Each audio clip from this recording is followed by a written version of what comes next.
My name is Kerrie, and my goal is to inspire healing and meaning in all areas of life. In this podcast, we will dive deep into conversations. From heartbreak to freedom, we will explore different self-care modalities, learn to be the best expressions of ourselves, and to live with purpose. I'm here to offer my personal insights and to share my story in hopes that it will guide you on your path.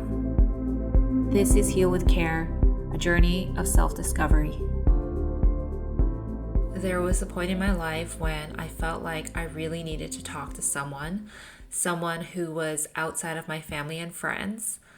I had so much on my mind, so much I wanted to express, but I wasn't sure how to put it into words, and I didn't feel comfortable talking to the people around me. And if I did talk to them, I was usually bombarded with biased opinions, so I needed to find someone more neutral. Plus, I was so self-conscious, and there were parts of me that I didn't want to share with those that were close to me. So I was more than happy to share it with a complete stranger. My first thought was that I needed to find a therapist. And growing up, therapy wasn't something that was commonly discussed. Though I knew of these services and that they existed, for many in my parents' generation, the idea of seeking a therapist often carried a stigma. They seemed to believe that seeking help meant that you were crazy or you were a little loony. I remember bringing up this idea with my mom on several occasions. Her response was always that if you went to a therapist, that you'd be crazy. And I would always respond with, I see a therapist all the time. Do you think I'm crazy? And then the topic would change. So we never really spoke that much about it. Everyone's view on therapy are going to be different, but mine is fairly simple. I see therapy as a way to be able to open up and express myself and perhaps gain a new perspective. A good therapist makes you feel seen and heard. They provide a safe space for you to unload everything that you're going through and to help you work through any of the underlying issues. Often when I have therapy sessions, I find myself crying. And like I've said before in a previous episode, tears are very healing. So what I've noticed with myself is that I would cry often in my sessions. And I think this was a really good step towards really diving deep into my inner world. So I just want to say that it's totally okay if you do cry during your sessions. It is just part of the process, and it is very deeply healing, because every time I come out of a session, I always feel so much better. So I do believe there is some truth to crying and healing. If you have a therapist who makes you feel comfortable and supported, that's great. However, not every therapist will be the right fit for everyone. I've learned this the hard way when I was paired with someone through my employee assistance program after my separation. Within the first 5 minutes, I knew that this person was not the right match for me. The way they spoke to me, the way that they lacked compassion, and they left me feeling worse than when I started a session. As I listened over the phone, I couldn't help but roll my eyes and disregard everything that they were saying. Because I had done enough inner work, I trusted my instincts, I disregarded their advice, and I decided to find someone who is better suited for my needs. It really made me appreciate why so many therapists out there offer a meet and greet sessions ahead of time. This is just to ensure the compatibility, and it's so important to choose someone who feels right for you. I have been to therapy for so many years now. I've come to realize that it's okay to shop around for therapists, because there have been times where I felt like I had outgrown a therapist, or I preferred to discuss certain topics with someone else. I'm just sharing this because it's easy to feel obligated to stick with one person, even when it doesn't feel right or when the energy between the two of you begin to shift. So sometimes when you seek help from someone new, it can be incredibly beneficial, especially if a therapist doesn't feel like they're the right fit for a particular issue. Trust your instincts and prioritize your comfort, because this is for your own personal growth. I am not a professional or an expert, but I do want to share with you what I've learned through my personal experiences. And therapy was my first step in doing some deep inner work and healing. One of my biggest challenges that I've faced growing up is opening up to the people around me and having that connection. I had my own wild imagination and I was great at creating stories in my head, stories that often held me back from thriving and fully embracing my full potential. Making the decision to prioritize my mental health was a huge turning point for me. In this episode, I want to share how shifting my outlook has helped me live a much happier and more fulfilling life. Inner work is an ongoing journey. It's a lifestyle and a choice, something that you have to commit to regularly. There will be times when you feel completely in tune with yourself, you'll feel calm and at peace, and there will be moments in life when you feel overwhelmed and triggered. The beauty of this work is that you need to find balance, and over time, you develop tools and awareness to address any underlying issues much more quickly. The first time I had a therapy session, I didn't know what to expect. My therapist had asked me a series of questions just to help get the conversation going. And while I answered these questions, I quickly noticed a pattern within myself. I cared so deeply what others thought of me that I would create entire scenarios and stories in my head about the other person's opinions. I hesitated to speak because I had already decided on what I thought they thought of me, my opinions, and my ideas.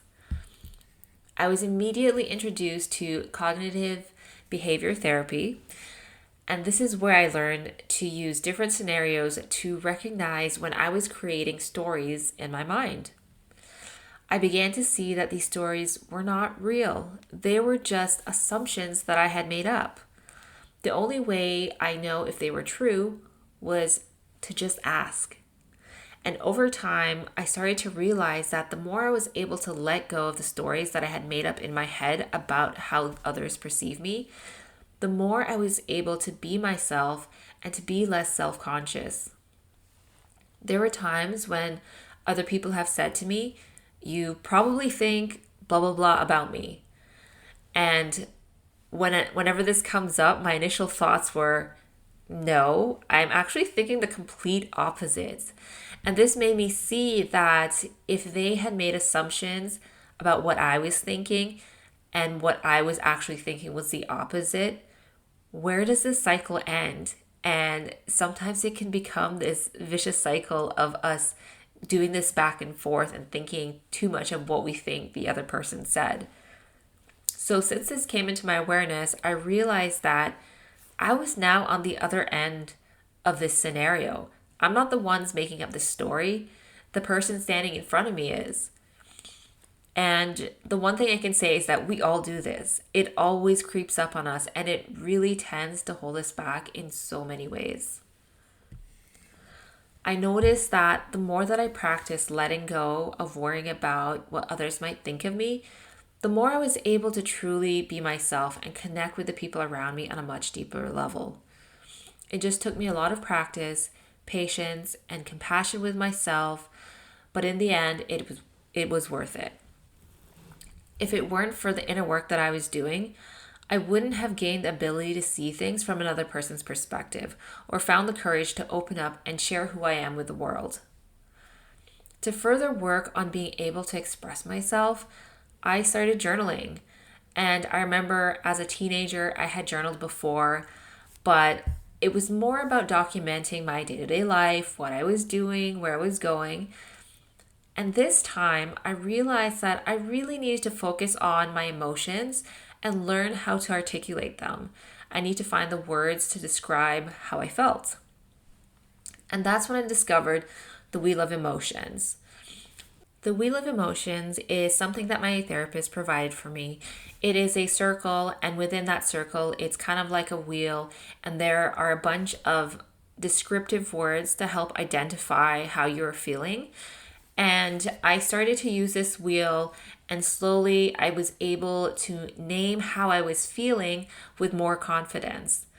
There's something freeing about finally being able to put my feelings into words. I remember people often asked me in the past if I was feeling overwhelmed, but I didn't fully understand what that emotion meant. So I would always say, no, I'm not overwhelmed. But as I got older, I realized that I was, in fact, overwhelmed almost all of the time. My life was constantly filled with so much happening all at once, and it started to feel like a bit much. To cope with this, I had to take a step back, I had to catch my breath, and learn to approach life one task at a time, slowing down and focusing on what is actually manageable for me so that I can stop feeling like I was drowning in the world around me. A big part of my inner work involved journaling. So when I didn't have someone to talk to, I would unload everything onto the pages of my journal. It felt like I was releasing all this pent up energy that I had inside of me, and I needed some way to express it, and I used pen and paper to do that. This process was very therapeutic. The more that I journaled, the more I was able to sort through my feelings, my thoughts, and my opinions. And it allowed me to notice patterns, like when I was replaying certain scenarios over and over in my mind. If I looked back at my journal and I would look at the dates, I would see how often that would happen. Writing made it easy for me to visibly see what was going on inside of me, and at most times, it gave me a sense of clarity. Over time, journaling became one of my favorite tools for self-expression. It's not just about writing, it's about letting your thoughts flow subconsciously onto the page, often uncovering new insights about yourself, experiencing so much aha moments, and just finding that clarity. So I highly recommend exploring journaling as a powerful way to express yourself and to help you process your emotions. As I continue on this journey of inner work, I realize that it's not always easy and it does take effort, but it can be incredibly rewarding. It's about having compassion for yourself. It's about learning from your past and being able to choose differently for your future. It's a lifelong commitment and a lifestyle for your own personal well-being. And even though it can feel messy at times, it's in those messy moments that we find the greatest opportunities for healing and transformation. There have been so many moments when all I wanted to do was have this feeling of freedom. Being able to fully express myself, whether it's sharing how I'm feeling, openly voicing my thoughts and opinions, or simply just being who I am. Having this awareness of how I'm feeling and noticing if I am making up stories has really allowed me to experience this feeling of freedom. Remember, healing takes time. I shared how I was able to unlock my voice one step at a time, being gentle with myself and honoring my emotions and trusting that I am exactly where I need to be. If I can do it, so can you, and you will get there. So if you are struggling to express how you're feeling, know that you are not alone. We're all on our own unique journeys of self-discovery, and it's okay to take your time. Have patience with yourself and just keep showing up and trust that you will get there. Thank you so much for listening in. I hope you found this episode insightful. If you feel called to, please share this podcast, subscribe to it, and leave a rating and review. If you have any questions, comments, or feedback, you can email me at healwithcare@gmail.com or follow me on Instagram at healwithcare. Have a wonderful day, and I'll see you in the next episode.